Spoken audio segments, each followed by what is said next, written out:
I memorized every country in the world using the techniques in this video, so stay until the end to find out how I did it in just 2 days. There are two things that usually happen when I fail to memorize something. The first is that there's too much to remember, or the information is too complicated and I can't get any of it to stay in my head. The second is that I do memorize something and I think that's great, I've got it all done, but then I fail to put it in my long-term memory, and as soon as I go to use it, I realize I don't really remember it at all. This video will hopefully fix both of those problems so that you never have to go through them. I've memorized a lot of stuff in the past, so you can trust me. First of all, whatever you're trying to memorize has to be able to get into your short-term memory. That means you have to be able to get the concept, or at least a piece of the information, into your mind at one time. If you can't capture or visualize the entire thing at once, then you should break it into chunks and then try to have at least one of those chunks in your mind at one time. When you're memorizing a number, it's really common to break it into heaps of smaller chunks, usually about 5 to 10 digits in size, but you can go even more with mnemonics, which I'll talk about in a minute. If you can't capture a full chunk of the information at once, then you need to break it down further. This can happen if you're trying to remember long words or numbers, or even long quotes, where the entire thing is really difficult to remember all at once.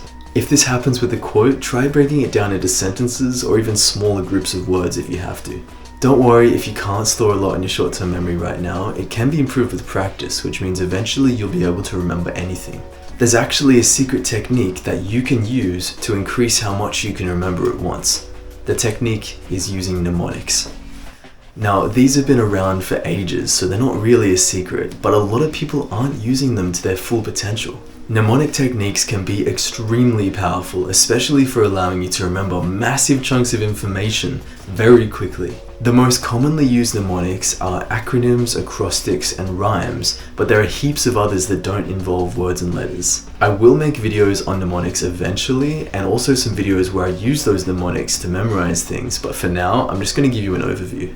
Some of the mnemonic devices that people don't use are the major system for numbers, and the memory palace, also known as the method of loci. A lot of people pronounce that differently, but I looked it up and apparently it's meant to be loci. That can actually be used for anything. There's also chaining and some other techniques that involve visualizing some image, a place, or a sequence of events. The best part about knowing these techniques is that you can mix them together and create brand new techniques depending on what you're trying to remember. For example, you can remember a long string of numbers by using the major system to turn them into words, and then turning those words into a story that you can visualize.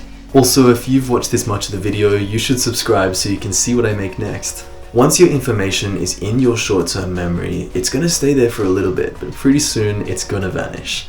To make sure it doesn't vanish, you have to try to recall it before it vanishes. If you don't recall it enough, then you forget it. If you recall it too much, then it's not that bad, but you just don't need to, so it'd be a waste of time. And in some cases, it can actually be worse to do that. Another thing is if you go back and remind yourself of the information without ever trying to recall it, then it's not going to stick. To make it stick, you have to recall it from memory repeatedly, but not just at random times.